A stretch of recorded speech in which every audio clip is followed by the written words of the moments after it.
이 빛이 모든 그 식물의 엽록소와 합쳐져서 탄소 동화점 해가지고 이제 영양분을 만들어내죠.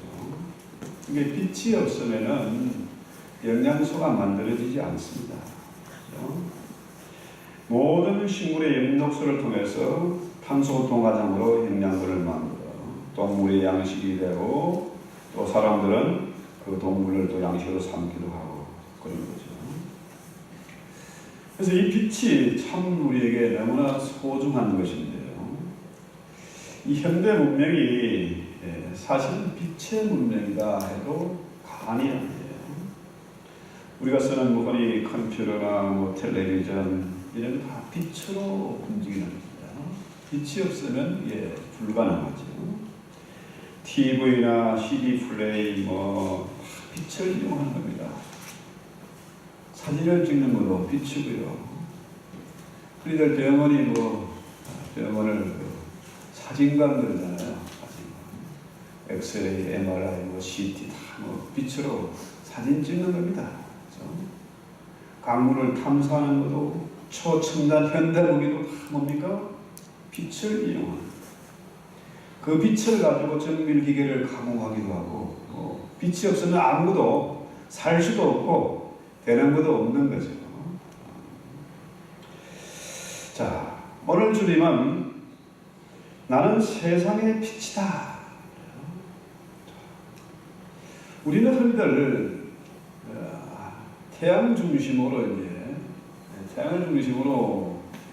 하는 그런 세계관을 가지고 있잖아요. 지구가 한번 이렇게 한 바퀴 돌면은 자전을 하면은 하루고, 또 태양을 한 바퀴 자전을 하면서 공전하면서 돌면은 이게 1년이 되고 그런 거죠. 그 빛을 태양을 중심으로 해서 하루와 한 시간, 무슨 한 달 이게 나누고 사계절이 생기는 거죠. 그런데 자, 오늘 주님은 내가 세상을 비추는 빛이다. 하나님이 처음에 만드신 것이 뭡니까? 빛을 창조하셨어요. 태양과 무슨 해와 달과 별 이런 걸 만드시기 전에 가장 먼저 창조하신 뭡니까? 빛이잖아요. 빛을 만드셨어요.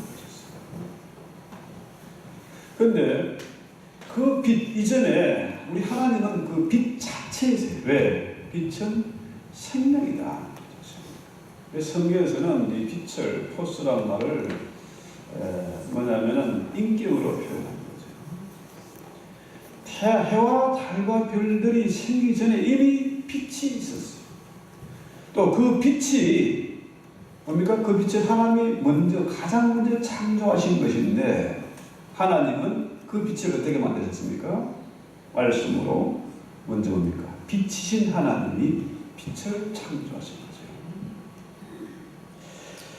자, 이런 엄청난 얘기는 사실 우리 인간의 이성으로는 믿어질 수도 깨달아질 수도 없는 그런 얘기죠.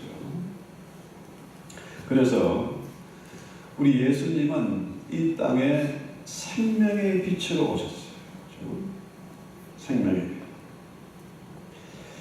자, 그 생명의 빛이 우리에게 오시는 그 빛이 비치면은 어둠이 물러가죠. 오늘 우리가 빛 가운데 예배하러 온 겁니다. 그렇죠? 정말로 이 시간 하나님의 그 생명의 빛이 비치면은 어둠이 물러가요. 당연한 거 아닙니까? 또 그 빛이 어둠과 공존할 수가 없는 거죠. 빛이 비치면은 그죠? 어둠이 물러가고 어둠에 살 수가 없는 거죠. 그래서 우리가 하나님의 자녀가 됐다 이게 뭡니까? 우리가 과거에는 어둠의 자식이었는데 이제는 빛의 자녀가 됐다. 예수님의 그 보배로운 피로 인해서 우리가 깨끗하게 씻김을 받은 빛의 자녀가 됐다. 제가 가끔 이렇게 아래층에 내려가면은 불을 딱 켜잖아요. 밤에. 그럼 바퀴벌레가 꼭 한두 마리가 있어요. 빛을 갑자기 불을 켜면은 깜짝이 가만히 있는 거죠. 그러다가 갑자기 이제 도망가는 거죠. 이 세상은 하나님이 빛을 만드셨지만은 해와 달과 별들을 만드셨지만은 여전히 뭡니까? 어둠에 속해 있어요. 우리는 빛의 자녀지만은 어둠의 자식들이 많이 있습니다. 또 그 어둠의 자식들이 엄청난 힘, 권력을 가지고 돈을 가지고 빛의 자녀들을 핍박을 해요. 왜? 빛과 어둠이 공존할 수 없기 때문에. 그런데 우리는 절망하고 또 그것 때문에 우리가 괴로워하고. 그렇죠? 자, 아무리 사는 짐승도 밤에 돌아다니지, 그렇죠? 해가 뜨고 빛이 비치면은 다 숨어 들어가는 거죠. 누군가 통계도 이런 얘기를 했습니다. 이 정보를 갖고 있는 사람이 한 20%, 또 정보를 갖지 못한 사람이 한 80% 된다고 해요.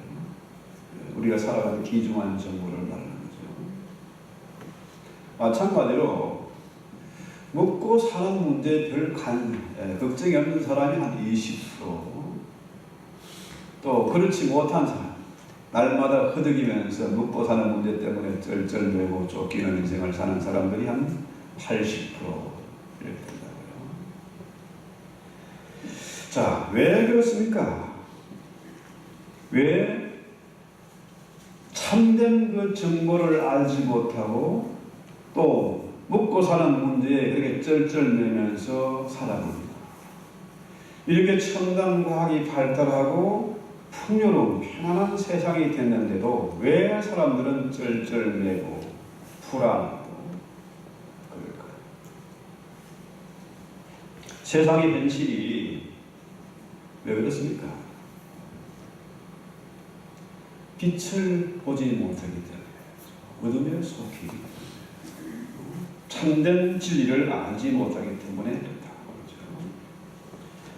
아담의 범죄함으로 인해서 빛을 보지 못하기 때문에 그 영혼이 병들고 죽어있기 때문에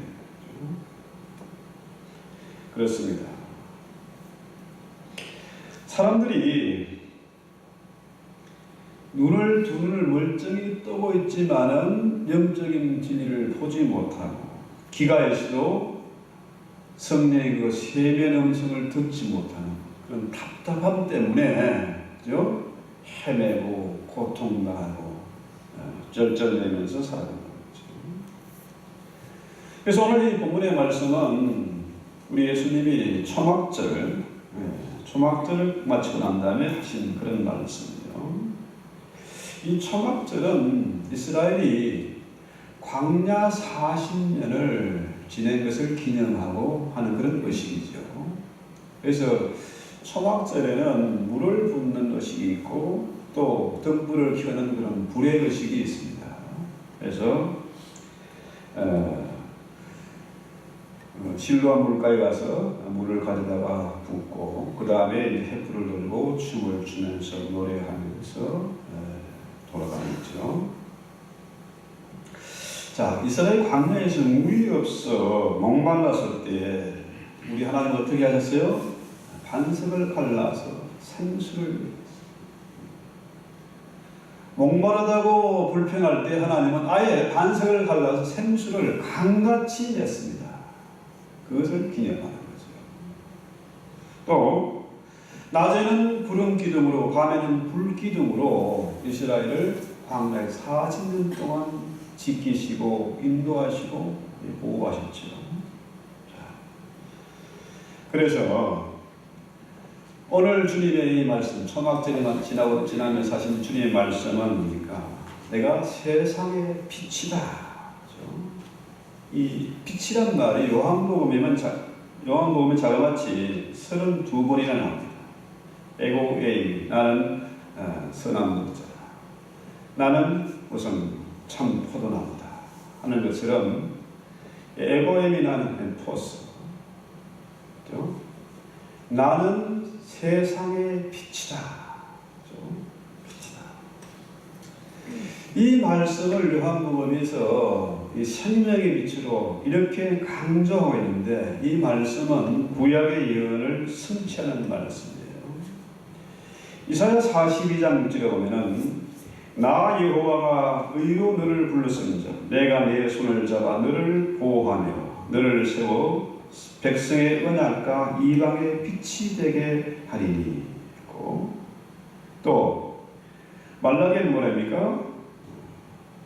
내 이름을 경외하는 너에게는 의로운 해가 떠올라서 치료하는 빛, 치료하는 광선을 바라리니 너희가 나가서 외양간에서 나온 송아지 같이 뛰리라. 우리 예수님이 광야에서 40년 동안 이스라엘을 인도하셨던 그 빛이죠. 그 빛이죠. 그 빛으로 이 세상에 오신 겁니다. 그 빛은 은혜와 진리가 충만한 빛이시고, 그죠? 또 모든 충만이 넘치는 그런 빛이다. 자, 우리 예수님이 성경에 예언한 대로 이 땅에 세상의 빛으로, 생명의 빛으로 오셨어요. 그래서 요한복음 4장 24절에는 하나님은 영이시 예배하는 자가 성령과 진리를 예배하지라. 하나님은 영이시다. 이 말이 똑같습니다. 빛이라는 거죠. 자, 하나님은 영이시니까 우리가 하나님을 볼 수 없잖아요. 보이지 않지 않습니까? 여러분, 빛이 보입니까? 빛을 볼 수가 없어요. 빛을 통해서 나무도 보고 세상 구경도 하고 그러지 빛은 볼 수 있는 게 아니에요. 또 여기서 4장 8절에는 뭐라고? 하나님은 사랑이시다. 그 빛은 뭡니까? 사랑이라는 거죠. 여러분, 어두우면요, 어둠 속에 한번 갇혀본 적이 있습니까? 어둠 속에 갇히면요, 너무 숨 막히고 갑갑하고 견딜 수가 없죠. 과거 한국에서 삼풍백화점 무너졌을 때 그 생존자들 얘기를 들어보면 그 작은 콘크리트 그 잔해들 위로 하는 작은 빛, 그 빛을 보고 견뎠다. 이런 얘기 하잖아요. 빛이 그만큼 중요한 거죠. 그래서 이 하나님은 사랑이신데 어둠 속에서는 우리가 춥습니다. 갑갑합니다. 절망입니다. 그렇잖아요? 그런데 빛이 비치면 그 빛은 따스하고 밝은 거잖아요. 칙칙하고 우울한 것이 사라지는 거예요. 하나님의 그 생명의 빛이 우리 가운데 비치면은 깝깝하고 우울했던 그 웅크리고 추웠던 우리 육체와 영혼이 생기를 얻는 거죠. 마음속에 감사와 기쁨이 넘쳐요. 초막절은 그래서 빛의 축제예요. 축제입니다. 오늘 우리 예배 시간에 하나님의 그 생명의 빛이 비칠 때 우리는 뭡니까? 모든 어둠과 두려움, 외로움, 우울함이 모든 것을 깨끗이 청소할 수 있습니다. 다 날려드릴 수 있습니다. 마음속에 감사와 기쁨이 넘치고 뭡니까? 찬양과 기도의 향기가 퍼집니다. 그래서 어떤 분이 그런 고백을 하시더라고요. 우리 장 교수님 저기 계시지만 그 하누리 교회인가? 그 대치동에 하누리 교회에 있었어요. 그 교회가 부흥할 때 교회에 들어오면은 뭡니까? 향기가 있었다. 향기. 그 얘기를 제가 서울에서 들었습니다. 향기. 우리의 매 예배 시간마다 찬양과 기도의 향기가 가득해야 돼요. 그러면은 우리의 영혼과 육체가 치유가 되고 회복이 되는 거죠. 그렇지 않습니까? 실제로 세상을 비추는 빛, 어둠 속에 있는 세상을 비추는 빛으로 이 세상에 주님이 오셨지 않습니까? 오셨어요. 예수님 오셨을 때 어떤 역사가 일어났습니까? 빛이 비치니까 12의 혈루병 병자가 나왔습니다. 안전병이가 일어났습니다. 심지어 죽은 자도 생명을 얻고 일어났습니다. 놀라운 일들이 치료하고 회복되는 역사가 일어났습니다. 세리와 창녀가 치료를 받고 새로운 생명을 얻었습니다. 우물가 여인이 빛으로 오신 예수님을 만나게 되니까 어떻게 됐습니까? 그가 전혀 다른 사람이 됐습니다. 사마리아 성을 구원하는 사람, 옥에 갇힌, 어둠에 갇힌 그 어둠의 자식들을 풀어내는, 교도소에 옥문이 부서지면 사람들이 막 벌떼처럼 밀려 나가는, 밖으로 나가지 않습니까? 그런 것처럼 사마리아 성의 옥문이 뚫리는 그런 역사가 일어났지 않습니까? 자, 문둥병자가 나음을 얻었습니다. 앞을 보지 못하는 사람이 듣게 됐습니다. 보게 됐고, 귀로 있지만 듣지 못하는 사람이 듣게 됩니다. 그러니까 우리 주님이 빛으로 오신 그 주님이 말씀을 선포하니까 어떻게 해요? 어둠이 물러가는 역사가 있었던 거죠. 그래서 우리 예수님의 그 설교는 보통 설교가 아닙니다. 무슨 웅변이나 연설이 아니잖아요. 빛으로 오신 그 생명의 빛으로 주님이 오셔서 말씀을 선포하니까 그 말씀이 곧 빛이 돼서 어둠을 물리치는 거죠. 그래서 예수님의 그 말씀은 이 세상 어떤 사상가나 철학자들의 그 연설과는 전혀 비교할 수 없는, 지금도 우리의 심금을 울리고 우리의 영혼과 육체를 치유하는 그런 말씀. 그래서 공관복음 하면은 마태, 마가, 누가복음을 공관복음이라고 해요. 공관복음에는 세상이란 말이 15번 나오는데, 요한복음에는 세상이란 말이 자그마치 77번이 나옵니다. 왜요? 우리 주님이 세상의 빛으로 오신 분이시다. 빛으로. 이것을 강조. 세상이 지금 어둠 가운데 있다. 아무리 그 당시 바리새인들이 성경을 딸딸 외우고 있고 헬라의 철학이 사상이 발달해 있지만은, 그죠? 세상은 여전히 어둠 가운데 있다. 그래서 세상이 어둠 가운데 있는데 빛으로 예수님이 오시니까 어떻게 됐습니까? 세상이 어둠을 더 좋아하고 빛으로 오신 예수님을 미워해서 결국 십자가에 달아 죽이고 말지 않습니까? 자, 이 빛으로 오신 예수님, 우리를 빛 가운데로 인도하시는 그 예수님, 이 말씀이 우리가 얼마나 위로가 됩니까? 얼마나 든든한 말씀입니까?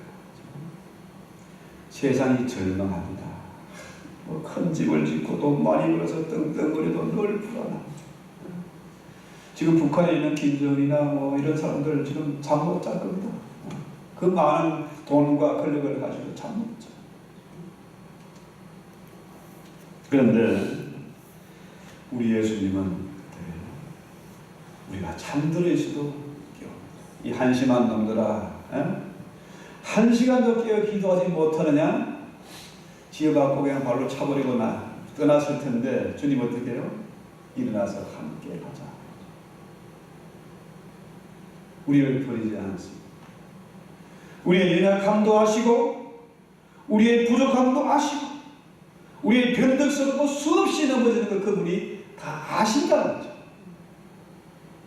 그래서 마침내 우리를 어떻게 해요? 빛 가운데로 인도하신다는 거죠. 저는 참 이렇게 기도하면서 성경 읽으면서 언제나 뭡니까? 뒤를 많이 돌아보거든요. 또 나가서 전도할 때도 저 사람의 모습을 보면 정말 교만하고 악독하고 단단하게 굳어진 그 마음을 보면 옛날에 내 모습이 생각나요. 뒤를 돌아. 여러모로 봐서 저는 참 목사로서 부족한 사람, 전혀 맞지 않는 사람. 근데 하나님은 그 빛이 생명이기 때문에, 내 안에 생명이 있기 때문에 마침내 우리 어떻게 해요? 여기까지 인도하시는 겁니다. 마침내 어떻게 해요? 그 빛은 우리를 천국으로 인도할 거란 사실이죠. 여기에 조금도 의심이 없습니다. 그렇습니다.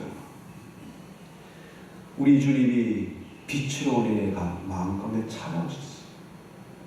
빛이란 말은 생명이란 말도 되고 성령이란 말도 되고, 내 안에 하나님의 빛이, 생명의 빛이 있기 때문에 우리는 어떻게 해요? 마침내 어둠의 권세를 이기고 우리가 주님의 나라에 영원한 생명을 얻게 되죠. 이미 영원한 생명을 얻었기 때문에. 자, 어둠은 아무리 그 대단하고 우리를 올라가고 답답하게 만들고 하지만은 결국은 뭡니까? 빛이 비치면 물러가게 되어 있습니다. 근데 세상 사람들은 어떻게 해요? 빛을 싫어요. 도둑놈은 보름달 환한 밤을 싫어요. 그런데 빛 가운데 우리가 나가면 빛이 비치라. 그죠? 우리가 새로운 생명을 얻는다. 바울이 어떻게 해요? 바울이 사울일 때 빛을 만나죠. 다메섹으로 달려가다가 예수님을 만나죠. 생명에 비친 예수님을 만나죠. 이제는 내가 최고고 내가 가장 위대한 자고 내가 가장 어려운 자라고 했던 그 바울이 빛으로 오신 생명의 빛을 만나니까 어떻게 됐습니까? 나는 죄인 중에 있겠다. 나는 지극히 작은 자 중에 더 작은 자다. 나는 만사 뛰어나지 못한 자다. 이런 고백을 하지 않습니까? 빛인 예수, 생명의 빛인 그 예수님을 만나면 변하게 되어 있습니다. 아무리 이 시대가 깜깜하고 앞이 보이지 않지만은 우리의 유일한 소망, 유일한 희망은 바로 빛이신 예수 그리스도 그분이죠. 그분 분명히 말씀하지 않습니까? 내가 곧 길이요 진리요 생명이다. 근데 문제는 그 당시 바리새인들 최고의 박사들이 어떻게 해요? 이 엄청난 말을 도무지 이해할 수가 없습니다. 그렇죠? 저들이 말하기를 13절에 한번 보세요. 내 증거는 참되지 않다. 13절. 자, 하나님이 빛이란 말은 이해가 되지만은 네가 어떻게 빛이냐? 그건 말이 안 된다는 거죠. 그들은 생명의 빛인 예수님을 만나니까 도저히 견딜 수가 없는 겁니다. 빛이 꺼지기를 바래요. 그래서 요한복음 1장 5절에 빛이 어둠에 비치되 어둠이 깨닫지 못하더라. 자, 우리 예수님이 이 땅에 빛으로 오셨는데 이 사람들이 도무지 주님의 말을 믿지 않아요. 17절 보세요. 자, 네가 정말로 하나님의 아들이면은 빛으로 왔으면은 그 증거를 좀 모여라. 증거 있어야 믿지 않겠냐. 정의를 한번 데리고 와봐. 유대에 보면은 두 정인이 있어야 됩니다. 그렇죠? 두 정인이 정언하는 것이 참으로 인정해 주는 거예요. 근데 그 정인은 무슨 창녀나 무슨 세리나 이런 사람은 정인이 될 수가 없어요. 그런데 우리 예수님 뭐라고 그래요? 자, 내가 나를 위해서 정한 자, 내가 정인이야 임마. 그렇죠? 그 다음에 나를 보내신 하나님이 정인이야. 두 정인이 참되지 않느냐 이거죠. 그런데 그들은 것을 인정하지 않았습니다. 자, 그들이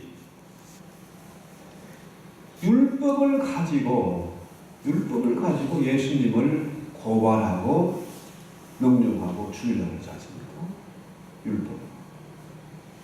근데 율법을 누가 만들었습니까? 율법을 만든 이가 예수님이세요. 하나님이세요.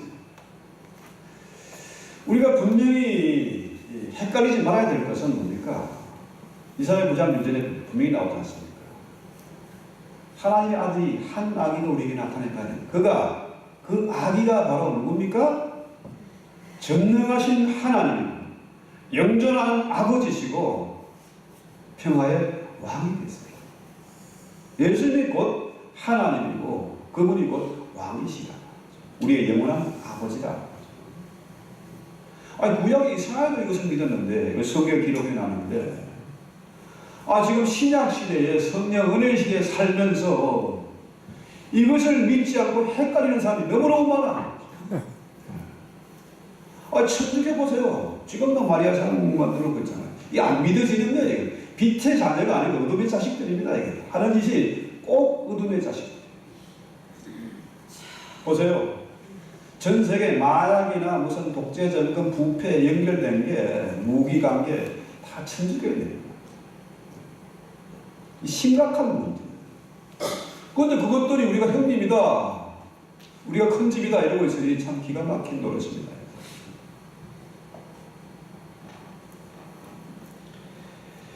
자, 그래서요, 이 바리새인들이 하나님 앞에서 율법을 만드신 그 참 정인 앞에서 헛질하는, 쉽게 말해서 포크엔 앞에서 삽질하는 거죠. 똑같은 이치예요. 우리가 이런 모순되는 세상에 살고 있습니다. 사실 우리가 지금 이렇게 국내, 한국의 정치상이 참 어렵고 또 세계 정세가 북한 평양을 중심으로 긴박하게 돌아가고 있지 않습니까? 참 자만할 때가 많죠. 그런데요, 1905년 7년 이럴 때에 일제가 우리 침략을 시작했을 때 그때 동방의 예루살렘 어디였습니까? 동방의 예루살렘 평양이었습니다. 평양에 그렇게 놀라운 부흥이 일어났었습니다. 그런데요, 그 삼령령 교회가 있던 자리를 허물고 금수산 궁정, 김성, 동상 세워놓고 난 다음에 어떻게 됐습니까? 완전히 그 땅이 얼어붙은 땅이 됐습니다.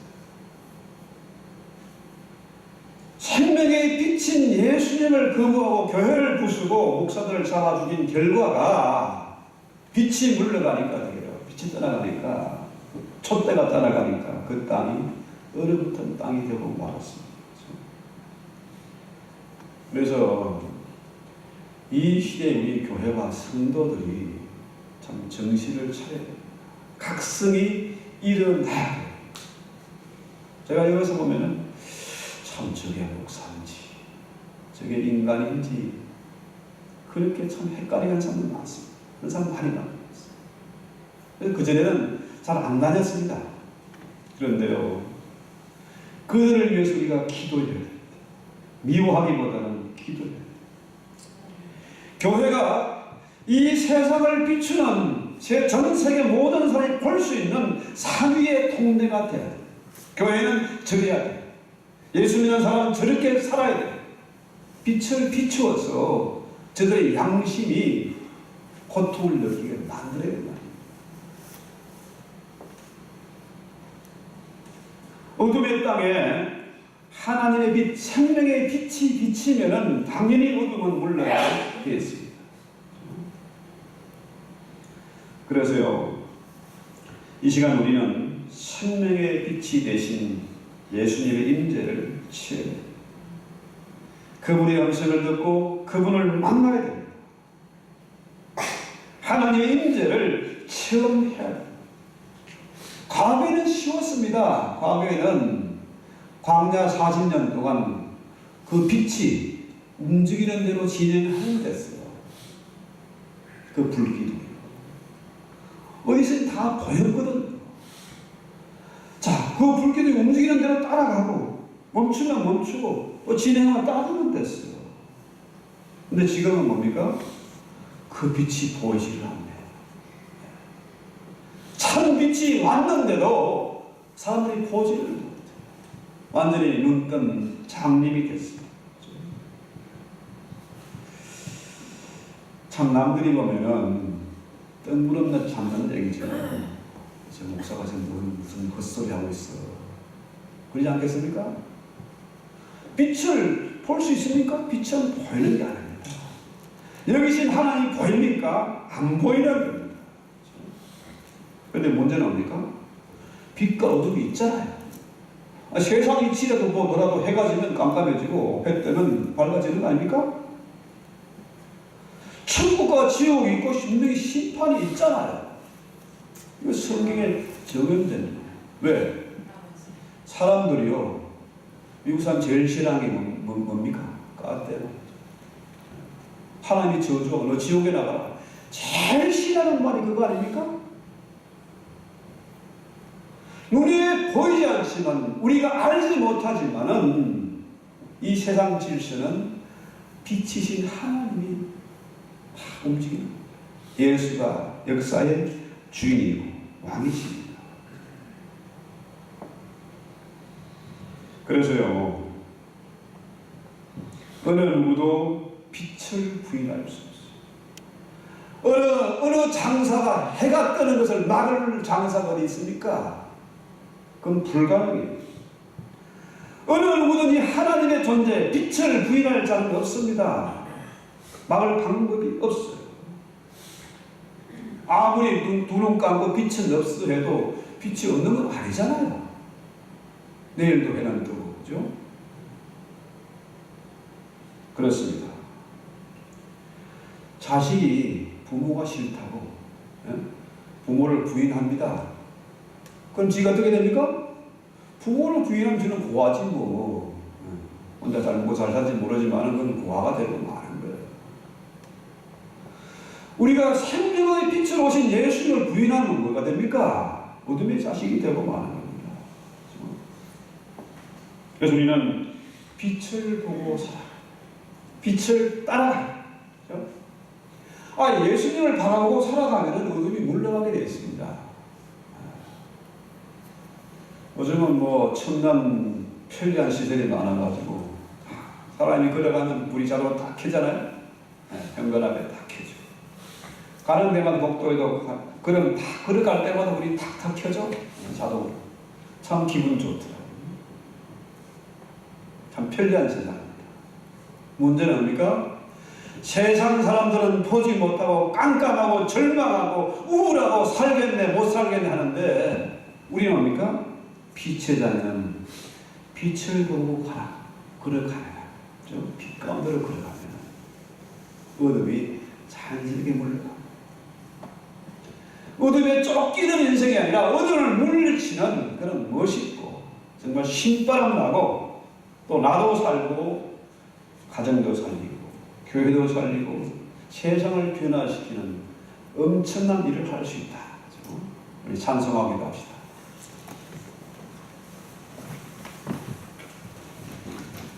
찬송가 500장 빛의 자녀들이요.